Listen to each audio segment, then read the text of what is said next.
All righty. You want to do the mic on here?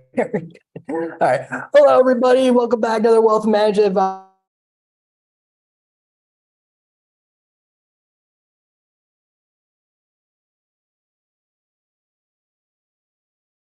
For anyone who's coming in person, if you do come in person, ask a question, you'll be able to receive a free Grant Thornton cup. And if you do come in person, obviously in Metro Forum, you'll be able to be entered in a raffle to win a free Grant Thornton t-shirt. So just throwing that out there for anyone who's watching this. You know, it's your last chance to come in person and get these awesome gifts. All right. So with that being said, I'm just going to introduce our speaker, and then we will get this going. Let me just, in here. All right. So Mark Menard is a tax service partner and leads the private wealth services practice in the Metro NY New England area for Grant Thornton. He received his bachelor's degree in accounting from the University of Connecticut. He has extensive experience with tax and financial matters affecting high net worth individuals, trusts, and closely held businesses. His area of expertise includes income tax planning and compliance, cash flow analysis, gift and estate planning, and wealth transfer and succession planning. Mark's primary clients consist of family offices, private equity and hedge funds, principals, private and public company executives, and venture capital investors. Mark has over 15 years of combined public and private accounting experience. Prior to joining Grant Thornton, Mark was the vice president at KKR Financial Services Company, where he performed tax planning and family office services for a single family client. Prior to that, Mark was a senior manager at a large public accounting firm.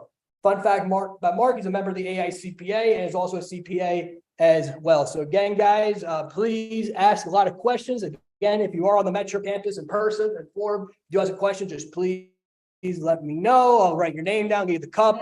And then, yeah, so with that being said, Mark, I'll let you take it away from here. Thank you very much. May just be my view, but the gallery, with this, I won't be able to see attendees or know how many people I'm speaking to. I'll be able to see them. Okay, because right now I'm just talking to myself, but I'll pretend that. These members coming late, so you know they have a tendency to do that. So don't worry, they'll be coming violent and the masses. Got it. Okay. So, yeah. Is it worth holding off? Yeah. So we record these things out to put on our YouTube channel, so wherever a member's going to make it. You basically put it up on there, and they can watch the meeting. The way for them to say, hey, I can't make the meeting, you have a class. You know, you can watch it here, so you don't miss that. All right. Well then. Thank you for the introduction. What I'll do is I'll share my screen. I've got some slides that are some of our stock slides from our campus recruiting that'll help to give an overview of Grant Thornton, and then make it a little more specific to what I do and how it relates to investment management advisory. And please interrupt, ask questions. The more collaborative, the better.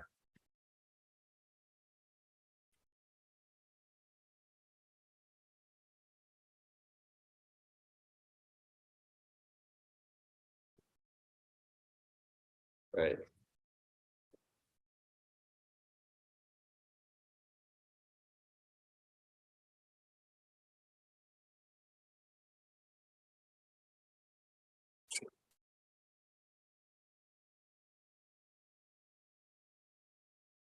I'll fumble around one. It's hard to do this without a mouse.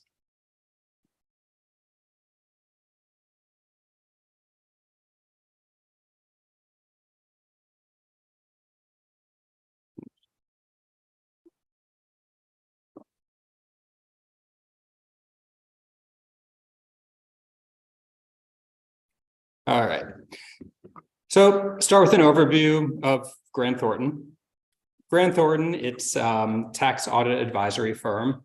We are, what we like to call middle market focused. Sometimes obviously you all know about the big four and who they are, and we're in that second tier of revenues and size. And as you'll see here, about $6.5 billion 2021 revenues, 2.8 billion of which was United States revenue.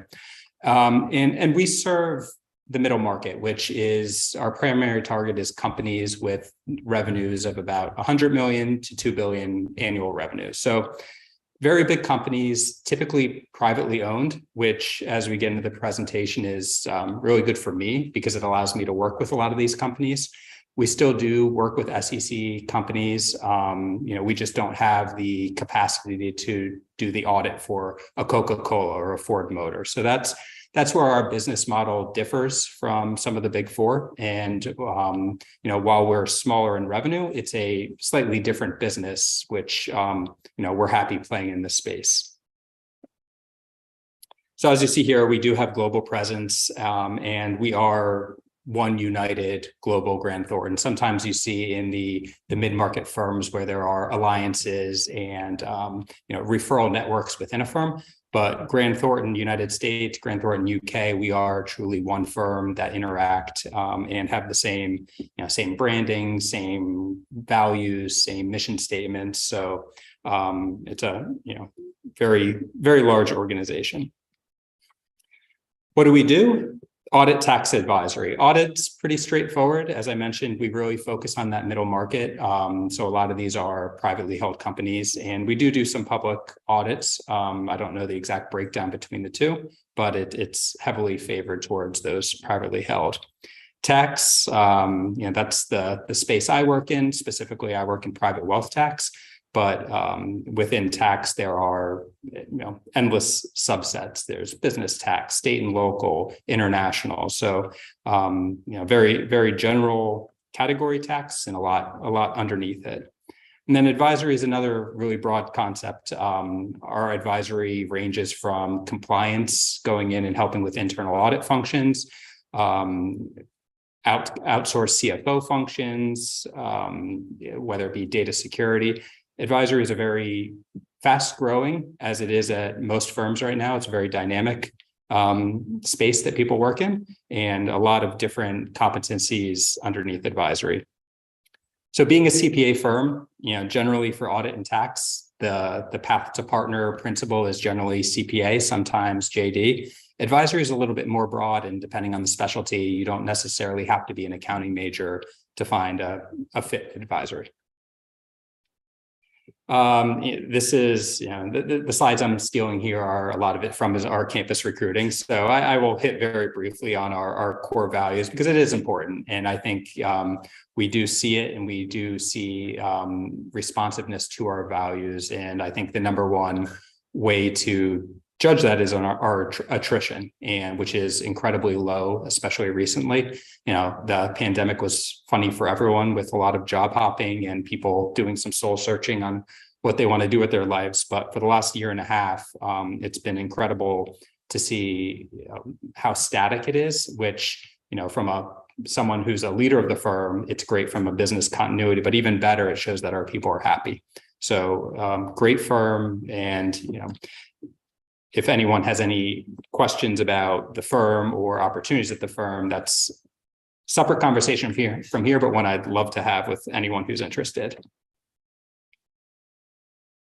So I'll skip through some of these. I'm happy to share these slides afterwards if anyone's interested, but I don't think it's appropriate to really dive into our audit solutions here. Tax solutions, this is a little whittled down, but I think it's a nice lead in to at least show private wealth services, a couple bullets of what we do. And some of the consultative things, because at the end of the day, we do tax returns. And tax returns for high net worth people, it's part of the job. But I really look at it as the reporting of the planning you've done throughout the year. So you're doing tax returns, it's a means to an end, it's something you need to do. But you're not solving anyone's problem on April 14th when you're filing their tax return. You're solving problems throughout the year by having an active relationship, getting to know your client, what's important to them, and really bringing some creativity to the table and interacting with both the client and their other advisors. So some of the key consultative areas that we work in: business succession and transfer planning. That's really the biggest piece here. And I'll keep coming back to that, dealing with private companies, especially when it's first generation. And when you talk about worth, it's very easy to think someone's net worth is tied to their investments, their stock portfolio, or how much cash they have in the bank. But I would say, I don't want to make up statistics here, but I will. I'll say, 90% of someone's wealth could be in their privately held business with very little liquidity outside of that. And there comes a point in everyone's time where you have to make a decision. You're either going to sell your business, you're going to take it public and monetize it some way that way.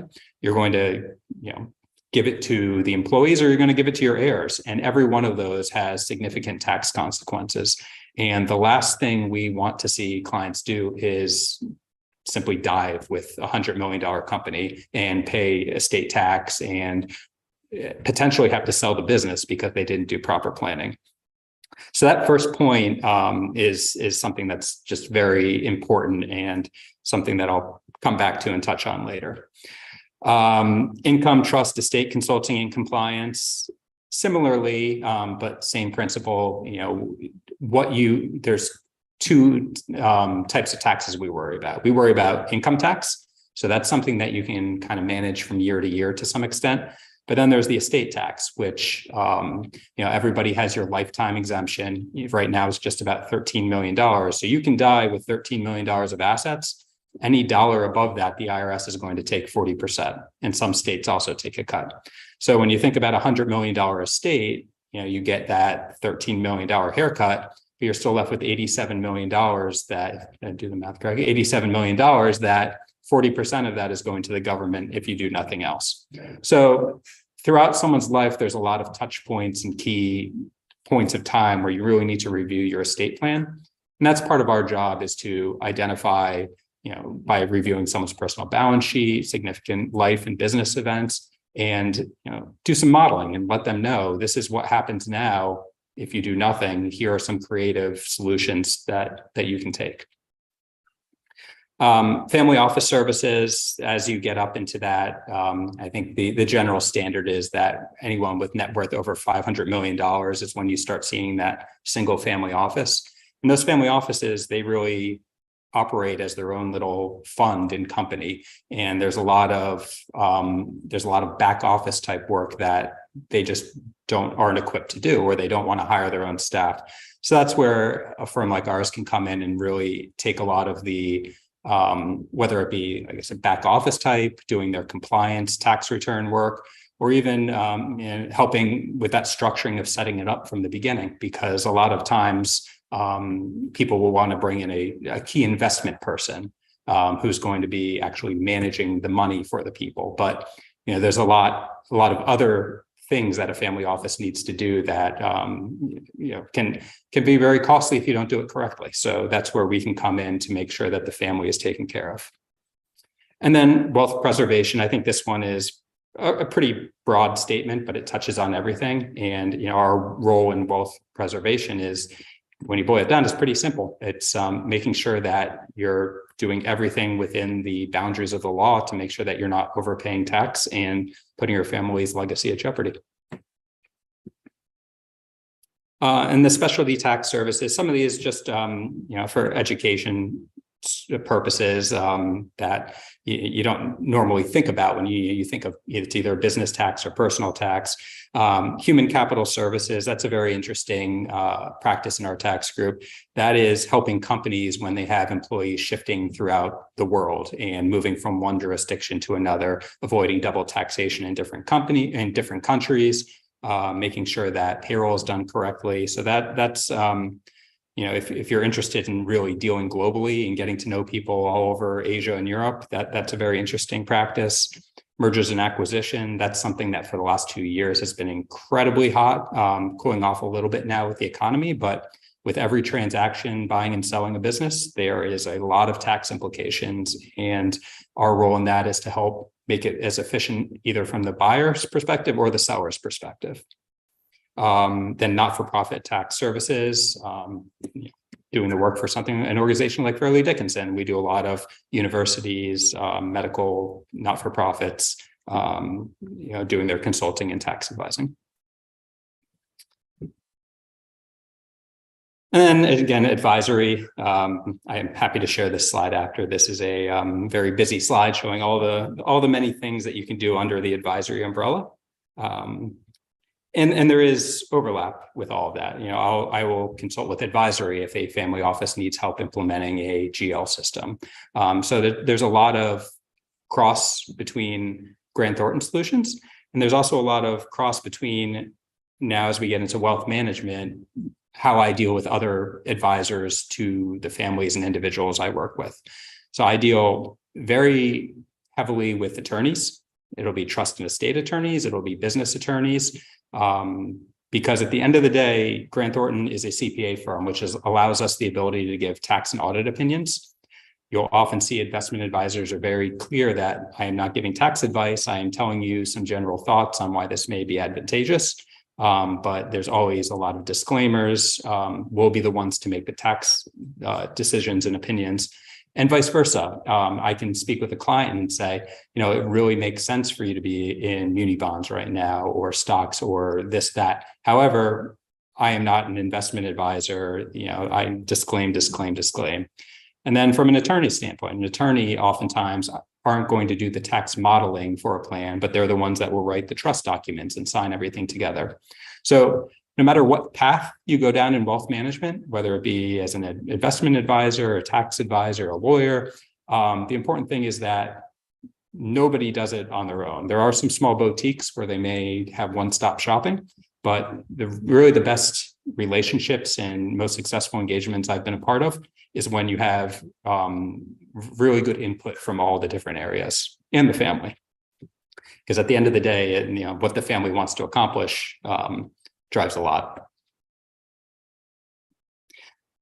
So here's just a couple bullets I put together to just help guide me through what is it we do in private wealth services tax. And private wealth services tax, at its core, I deal with individuals, trust, and estate. And at Grant Thornton, when we say individuals, it's really the high net worth individual space.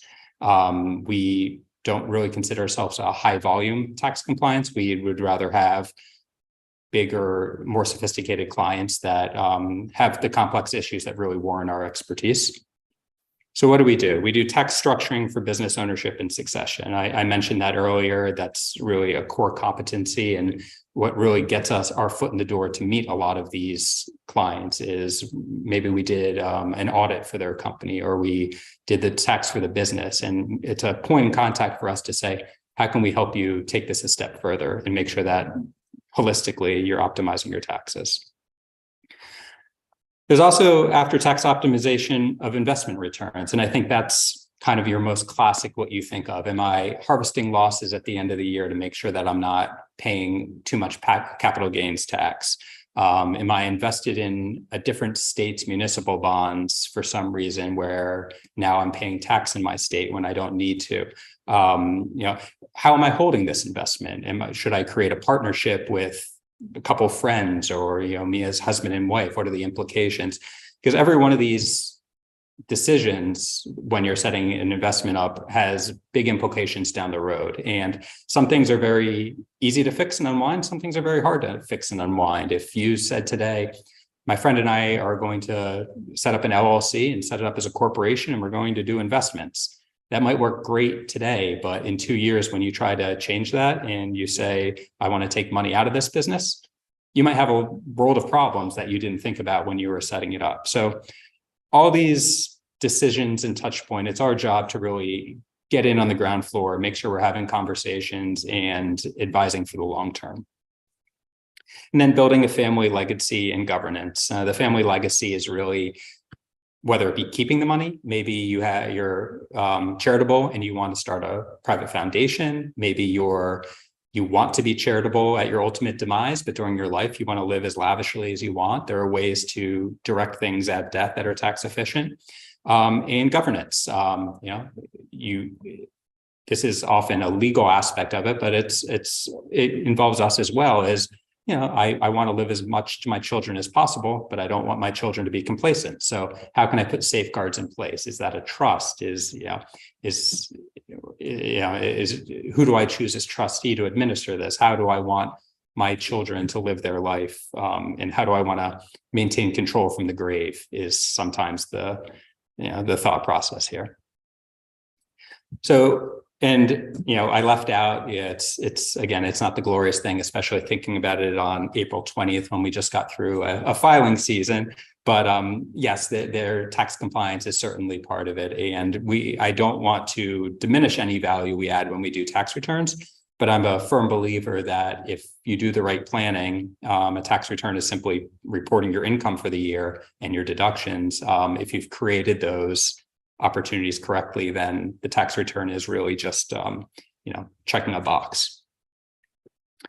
And who do we partner with? Investment advisors. At Grant Thornton in particular, we have relationships with a couple of the major banks. Morgan Stanley, we're one of their 5 providers that they recommend to their investment advisors. We also have relationships with Raymond James. And then as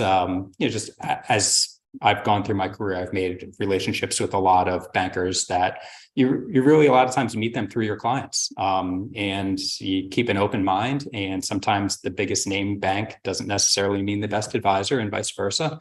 And I think there's my takeaway there is there's just a lot of different directions to go to. There are family offices who act as their own RIA, and they're making investments and doing very well. Some people just like the name brand of a Goldman Sachs or a Morgan Stanley.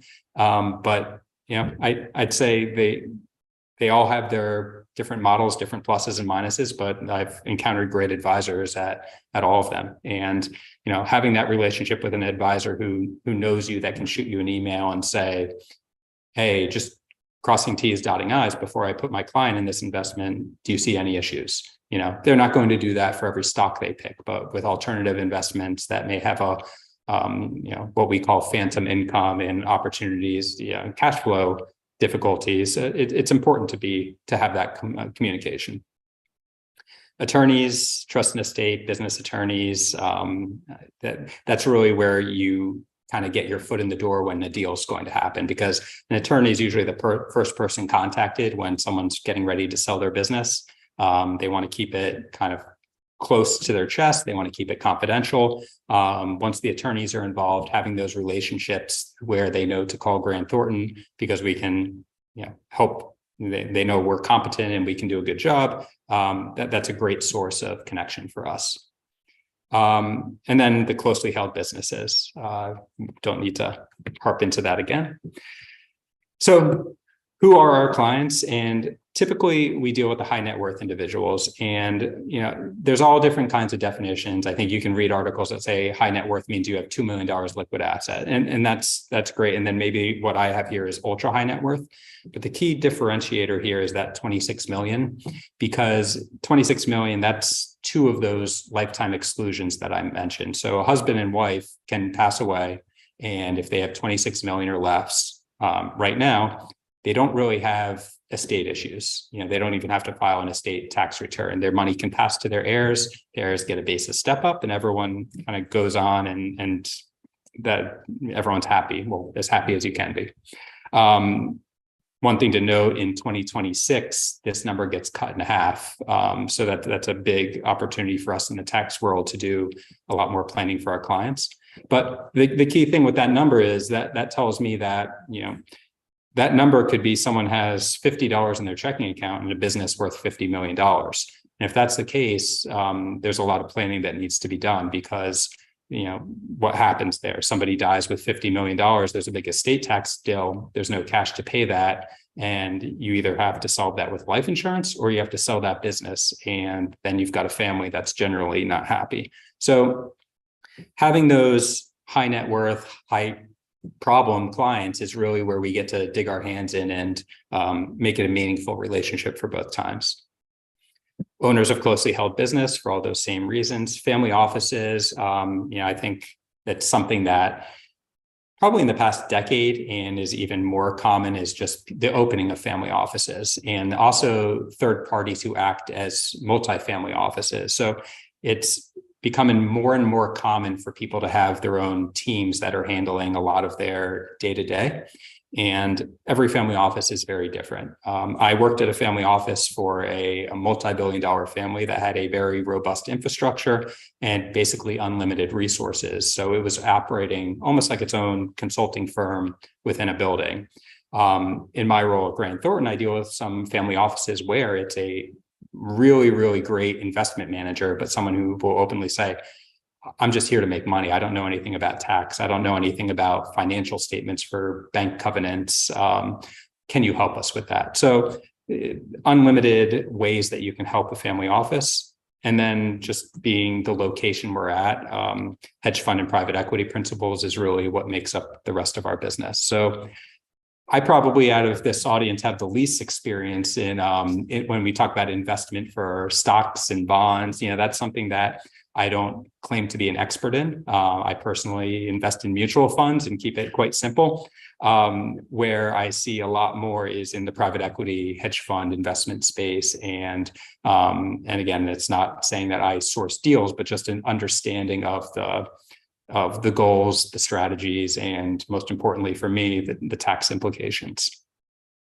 So that's in a nutshell of what I do and of what Grant Thornton is. I think it's, as you think about investment management, wealth management, I know, we were talking before this, there's just endless, or just different backgrounds to lead to that. You can be a poli-sci major and decide you want to be a financial advisor. That's perfectly fine. And there's also multiple paths to go down where you can still help people and affect their wealth. And tax and high net worth space just happens to be the path that I went down, and I find it to be very fulfilling, and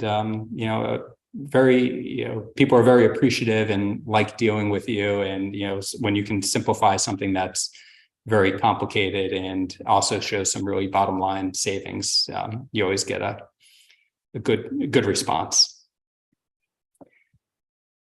So that was my prepared remarks. I'm happy to make this more interactive now, and to the extent you had any loaded questions, or if there's anyone that wants to ask. Yeah. So like I mentioned earlier, we do have some student athletes in our club that are not the main things, current student athlete requirements that they're dealing, but they did ask me, they gave me like a list of questions to ask you. And I'm just going to go through that first, and then when we're done with that, obviously we will open it up to everyone on Zoom and anyone who wants to question a good person. We'll look for this question. So the first question comes from Nick. Could you please share with us the most common mistakes investors make when managing their wealth, and how can they avoid them? Yeah, I'll have to answer that from a tax perspective. Yeah. So you take that for what it's worth. Most common,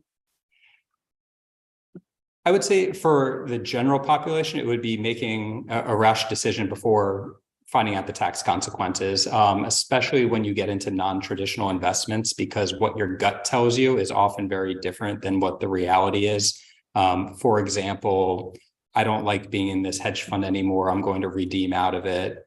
I just got my money back, and this shouldn't be taxable. But maybe there's some factors that have happened over the year, which you now don't have tax bases, and this is a big taxable transaction.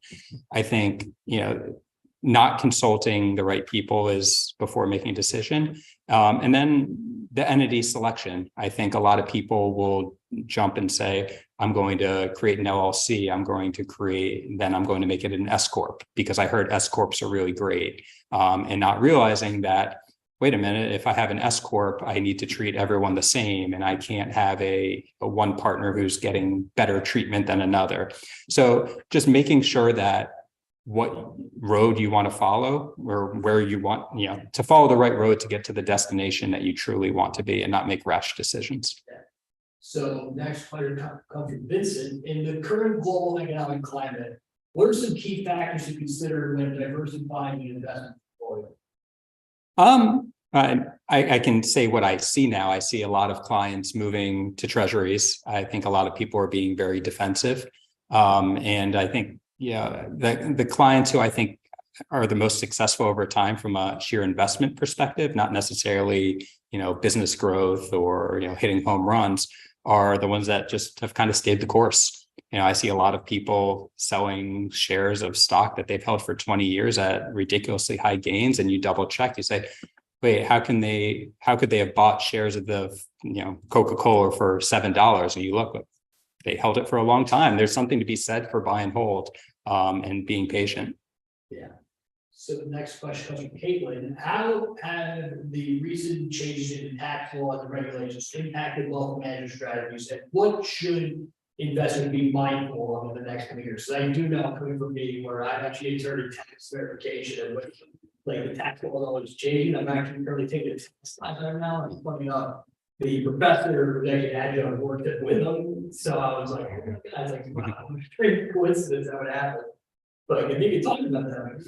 Yeah, and there's tax changes. There have been a lot from, the Tax Cuts Jobs Act and the CARES Act. What's even more common is green books and discussions about what could change. And then you get ideas thrown out there like a wealth tax. And last year it was a 5% surcharge on people making over, I think it was $25 million a year.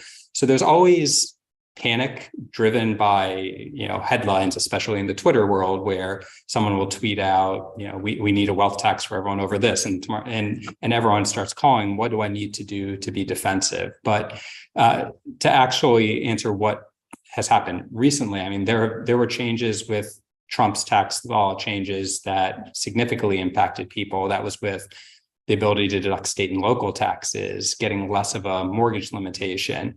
A lot of these things that people relied on, especially in high tax states, to offset some of their income, whether it be investment or not investment.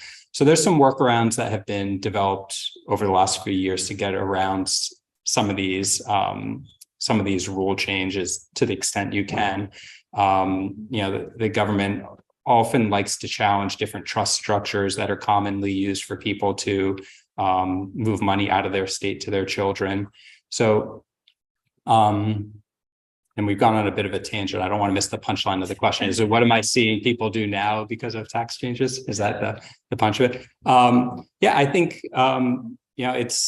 it's always going to be defer as long as you can and try to kick the can down the road. I think people aren't as worried right now that interest rates are going up. So it's really just,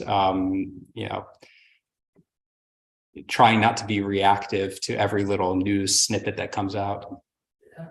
So next question comes from Sergio. I'll give a good question now. So I'll actually add on to this question as well. Like with the rise of, and I know most of our members probably not going to be honest when I say this, use of OpenAI and ChatGPT and all the technology that's been out there in the past, versus specifically all the time.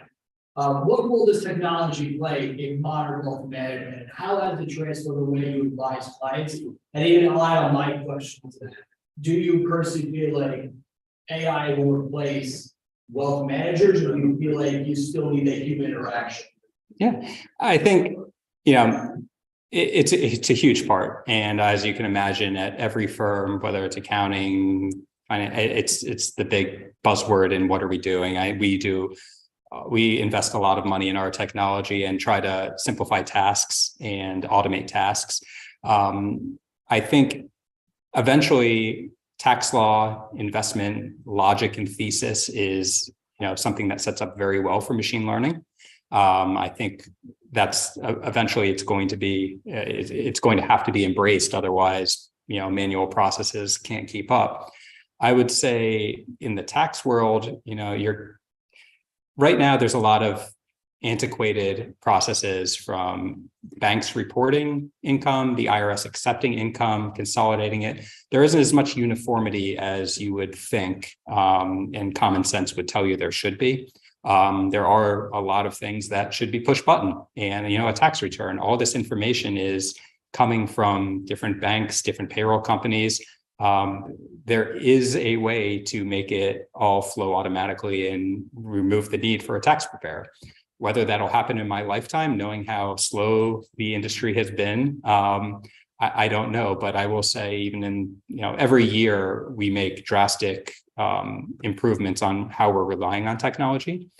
And from an investment, there's always going to be, unless that AI is asking all the questions that a good advisor would ask, where's your daughter planning on going to college? State school, private school? What kind of retirement do you want? So unless there are going to be robust questionnaires that could cover every logical, there's still going to be need for the human element. But I think you would be naive to think that technology isn't going to take a greater role in the future. So top this is the next question, which is, can you discuss the importance of having a long-term financial plan and how it contributes to effective wealth management? Yeah, I think I touched on that a little bit, just on where I've seen, success is people that stay the course, and they, when they have panic, they're not selling everything or starting new schemes every day. To shift it back to tax, because, that's the area I play in. It's critical. I mean, long-term, because short-term tax savings are much harder to come upon than long-term strategy. And if you can put a long-term strategy where your income is timed properly and you're shifting assets before it's too late, you can really, really create family legacies. And wherever you stand politically, you may agree and not agree with it. Within the tax law, there's opportunity to move, billions of dollars of wealth to your heirs and create a family legacy.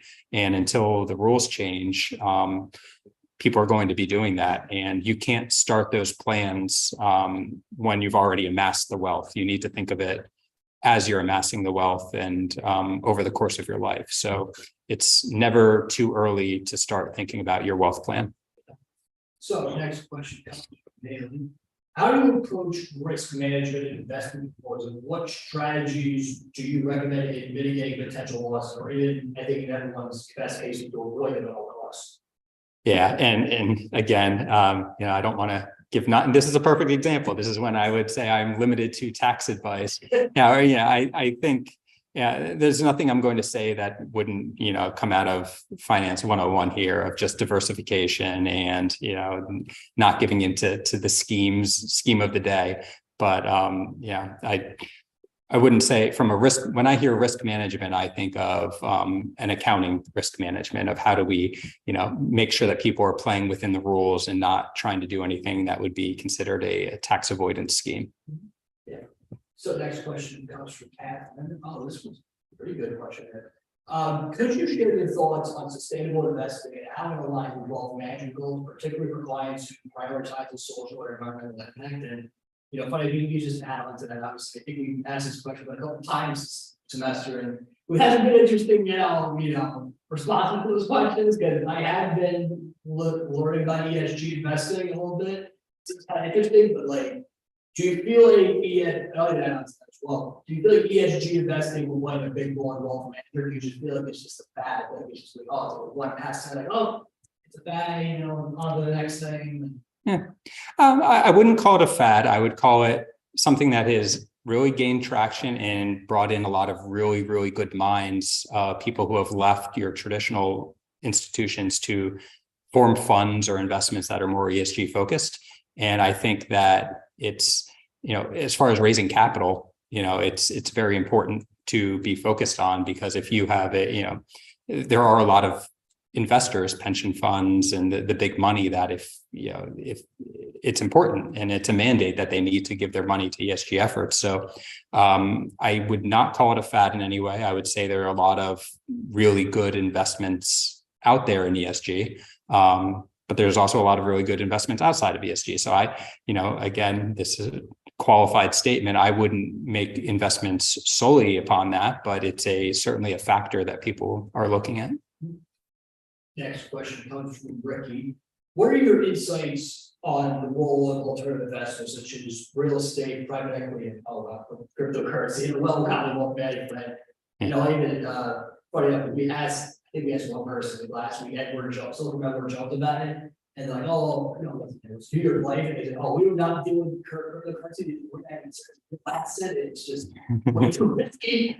It's a touchy subject, because obviously, I've even asked the question myself, some of our speakers, and they're like, I can't talk about it, and it's regulated, it's just so complex, but yeah. And I've seen firsthand clients that in 2021 had 9-figure gains from crypto funds, and then in 2022 had 9-figure losses from crypto funds. So if I personally, I'm happy to say, I'm honest to say that I don't fully understand all of cryptocurrency. I understand the taxation of it. I understand the basic principles of it, but the people I know that I'm friendly with that invest in it, they also bet on sports. So that's kind of my personal opinion. I know there's great value in the technology, and I don't think it's going anywhere, but I think some of the coins that are swinging so volatilely, there's a reason they're swinging like that. It's very speculative.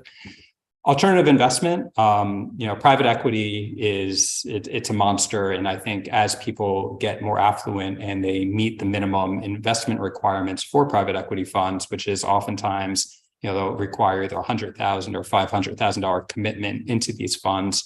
It's a great investment. It gives you access to some of the deals and some of the kind of upside that you can't get through the stock market. Ties up your money for a long time. It's usually 7 to 10 year life span of the fund. So your common investors aren't getting into it as much, but it's absolutely, I think you see the people who have done very well in private equity, and the amount of pension funds and retirement plans that are willing to put the bulk of their money into these funds. Yeah. So the next question comes from Daniel. Can you discuss the importance, I think you probably mentioned in your presentation, but if you would kind of reiterate, discuss the importance of estate planning and wealth management, some key considerations to creating a comprehensive plan that safeguards one's legacy. Yeah, and the most important thing is to start relatively early. You can, that same $13 million that you get exempt from your estate tax can be used during your lifetime. So that's the gift and estate taxes tied together. So a good investment advisor will start looking early in the wealth building process and say, maybe we should put some of this into trust to grow over time, because that 13 million, if you move it when you're 40 years old, is a lot different than 13 million when you move it when you're 70 years old. So estate planning is something that needs to be done early and looked after often. And then the investment mix, there's investments that make more sense in a trust versus more sense to be, held by you directly. So, I wouldn't be able, I can't stress enough how important it is, especially when you're dealing with a really affluent population. And a lot of the decisions you make with a trust and estate plan are irrevocable. So they shouldn't be done on a whim. There are, you can use like LegalZoom and go online and create a trust. I wouldn't necessarily recommend that. I would recommend going to a really reputable attorney and sitting down and talking through all your wishes. And this is what I want to accomplish. I want a wing in a building named after me one day, versus I want my children to never have to work a day in their life. Everyone has a different goal. Yeah, absolutely. Next question comes from Julia. What role does philanthropy play in wealth management? How can high net worth individuals effectively incorporate charitable giving into their financial strategies? A lot of ways. There's, your simplest way is I want to give cash to a charity, stock to a charity, and when should I do that to make sure you're getting the most tax advantage of that donation. There are vehicles where you can contribute a lot up at once. A donor advised fund is a vehicle where there are certain banks and institutions that run them where they consolidate. You can give them $1 million today, treat it as a charitable deduction today, but they'll disperse your money over time to the charities. So a lot of times you'll see someone selling a business or having a very large income event one year. And they want to give to charity, but they don't want to give it all away. They want to be able to go to the dinners and the galas every year for a while. So they'll give to these donor advised funds and match that big donation with a big income year. With the extremely wealthy, you get into the private foundations, and these are tax exempt entities where once you've given to your foundation, if it's invested correctly, the foundation doesn't pay tax. So they can either build a legacy where there's a foundation that outlives them, or some people just like to have a foundation for privacy reasons. A lot of people like to give away money and not receive the recognition. So you can name your foundation anything you want, and you get a little bit of, privacy. And then finally, part of the estate plan, you can direct the bulk of your estate to go to charity at death. You can set it up so you have a trust that gives to charity over time and then deposits a remainder to your children. So it's really endless, but it's very important. And I think working with the advisors, once I've kind of figured out how much, working with the advisors to determine what to donate is the common interaction. So next question, our very own secretary, treasurer of the VA, that's another club, 21 club, Mitchell. How does behavioral biases affect investment decisions? What strategy can be employed to minimize their impact on wealth management?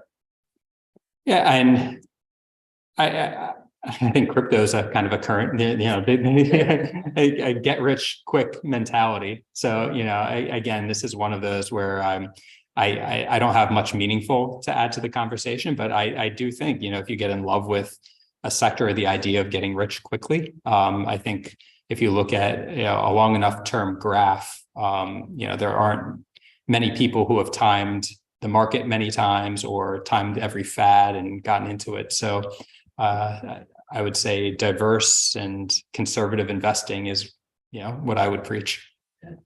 Next question comes from Kenneth. Could you share your perspective on the importance of international diversification in wealth management and the potential benefits of investing in emerging markets besides the United States, obviously? Yeah, we see it a lot from a tax perspective. It gets tricky, but that's another example of things that we like to deal with our clients. There's no secret that it's a global world right now, and limiting yourself to just investments in the United States or just South America, that gets back to the whole diversification issue. There are certainly some markets that you would want to shy away from versus others, but I think you have to look at the global landscape now when you're making investments. Next question comes from Madison. How has the role of, as a tax advisor evolved over the years, and what new skills and expertise are required to meet the client's changing needs? I think the thing it's not even unique to tax, it's just the complexity. I think if you go back to when the stock exchange was created, people bought single stocks. You held a stock with the actual certificate, and at some point you either sold it, you collect your dividends.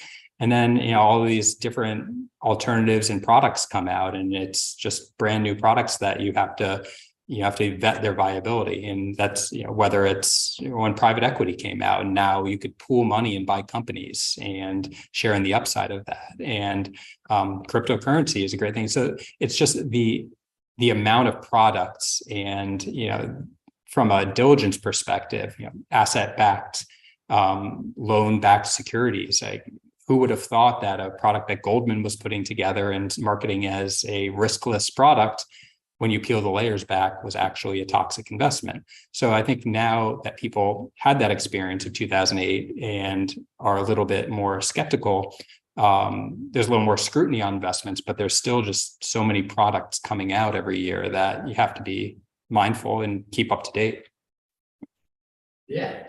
So the next question we got here is from Madison. How do you stay up to date with the latest financial trends and market changes? And how do you incorporate these insights into your wealth management strategies?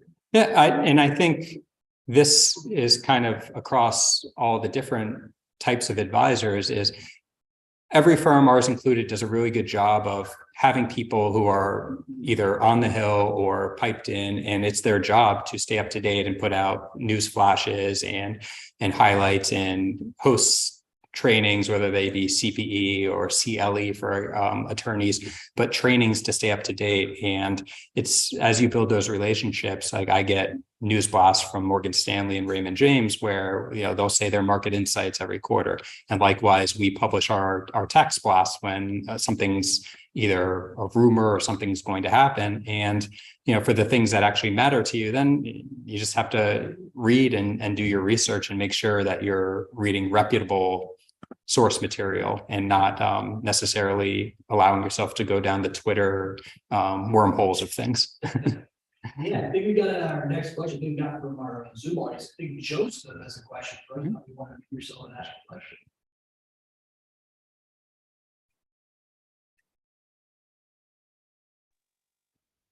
Hi. Can you discuss the significance of tax-efficient investing and some strategies that can help investors minimize their tax burden while preserving their wealth?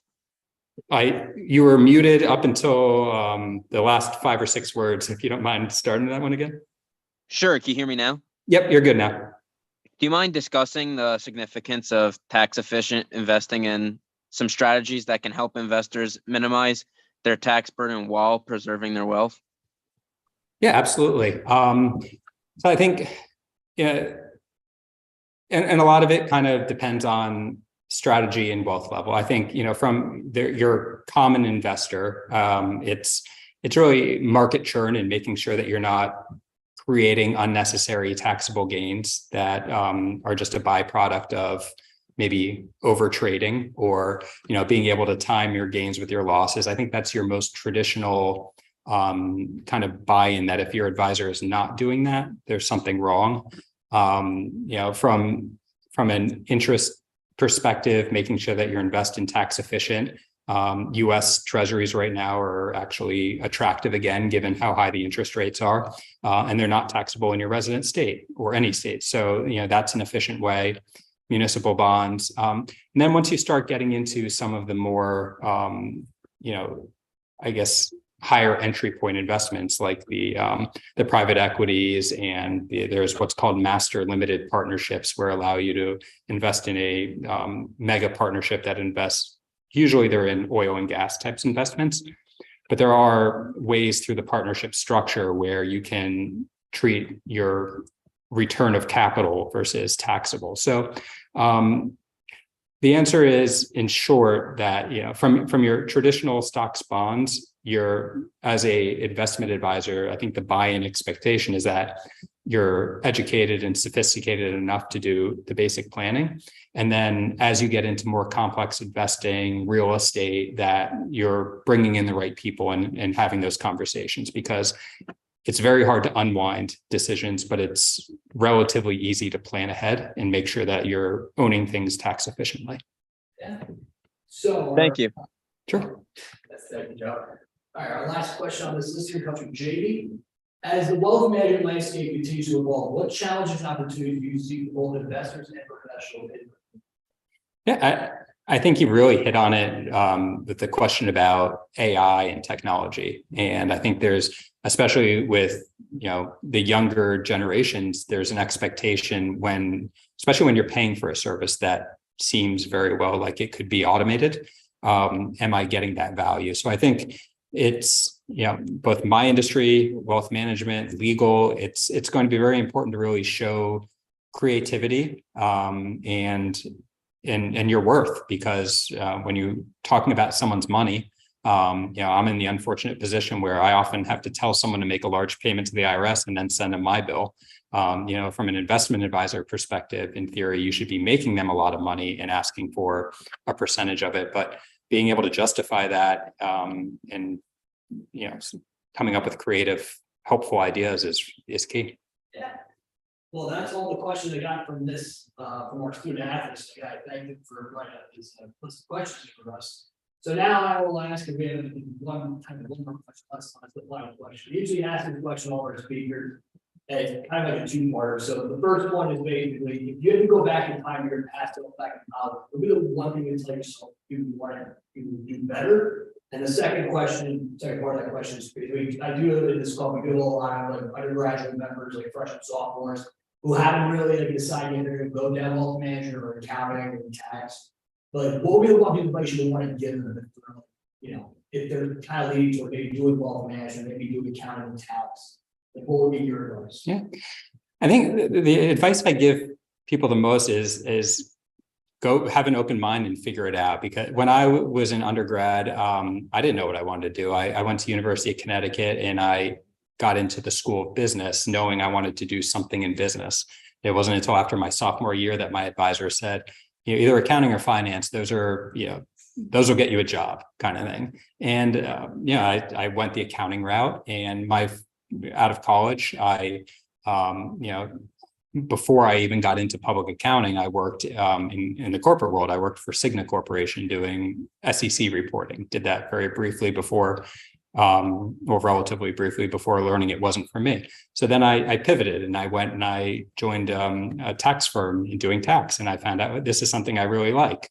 I got to an inflection point in my career where I thought I want to try a family office because that's something that interests me, and ultimately found out that, I preferred being on the other side of the fence. So I guess the moral of that story, I could very easily say, if I went back to college and, knew now what I know now, that I'm going to be a partner in private wealth tax, would I just focus on that?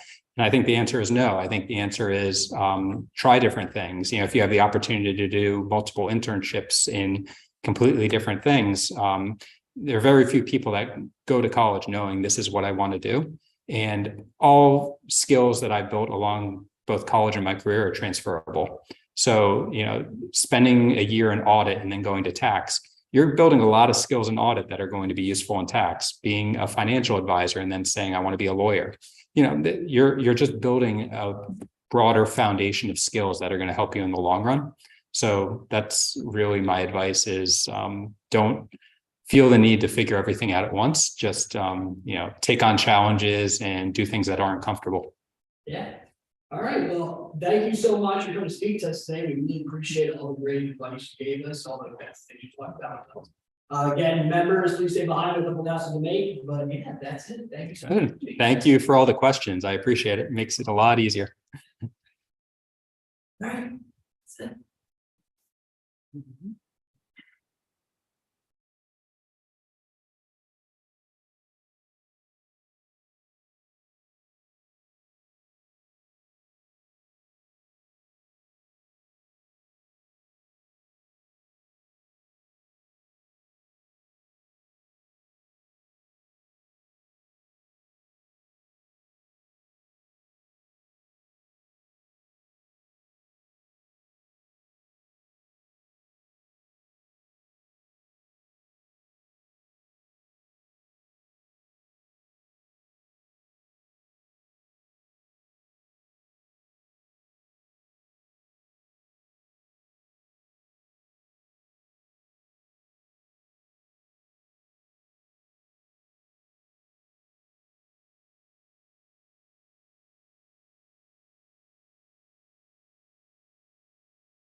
Alrighty. Well, that was a great meeting, everybody. Oh, by the way, the winner of the t-shirt giveaway. We're doing it on Zoom. The winner, I actually will announce this now. The winner is receiving this free Grant Thornton t-shirt is our very own, I'm very surprised, very own VP of the WMA Club, Gloria Petruska. Congratulations, you win a free Grant Thornton t-shirt. Please feel free to DM the club or just, text me whenever you're ready. I will give you your gift. So congratulations on that end. Obviously, guys, the e-board, I will say this now, I do have all of these gifts for you guys. You guys are all going to get some of these. So again, please come see me. I will give you guys all of these awesome gifts. these purple Paladin. We got, what else we got here? We got pens. We got more cups we got here. That's awesome. More of this. We got notepads. Obviously, we got 4 of these. So again, you know, e-board member, you guys are gonna get 1 of these, each of you. I think we got 3. Oh, I know these are now. I have remembered. 3 hand sanitizers. Actually, 4. I'm sorry, 4. So you guys are all gonna get your own. So yeah. All right. So the rest of the week looks like this. So right after this, at 7:30 p.m., we get to the woods. It'll be 7:30 p.m. in the Dreyfus Theater. Remember, use code FDU Clubs, get 10% off your ticket. Go and support the FDU Theaters programs. Also play you guys with a watch. Then tomorrow, the 2023 Devil's World event, 1 to 5 p.m. in the library lawn. That will be the Forum Campus only metro. If you guys want to come, the more the merrier. You're allowed to come. The next meeting will be on April 25th in the Mansion Room 13, Dickinson Hall, 1170. Zoom, WMA Club Socialist, Cross Rivers. Phil Goldfeder will come and speak to us in person. And I will be saying this now. I am going to be dressing up very, very spiffy for that one because it's just second on mouth wide. Then for upcoming meetings, we have the 26th in the BAP New Sigma chapter 2023 spring elections watch party. That will be in Monitor Center, room 113, Joyful Room, 2:30 to 5:30 p.m. Then on the 27th, Barrister will coming and speak to us at 4 p.m.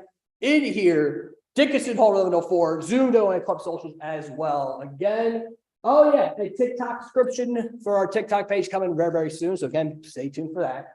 And I'm just going to throw this out because why the hell not? Everyone is invited to come to FDU Silverman Student Management Investment Fund's annual report event. That will be on Tuesday, April 25th at 4 to 5 p.m. Actually, 4 to 6 p.m. in the Bloomberg Labs, in the Monitor Center, room 106, and in Dickinson Hall. And the Bloomberg Lab, please go and support me because our e-board members for WMA will be there. I am definitely going to be there because I am an e-board member of SMEEF.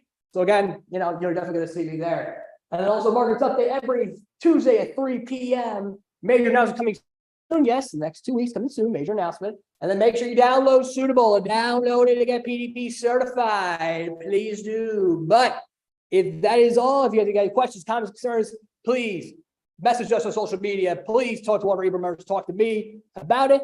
And with that being said, that is it. Thank you guys so much. And we'll see you all on tomorrow, actually later tonight, into the woods, tomorrow for Devil's World. But we'll then also see you guys Tuesday for when we have Cross River. Until next objective, like so long, great rest of your Thursday.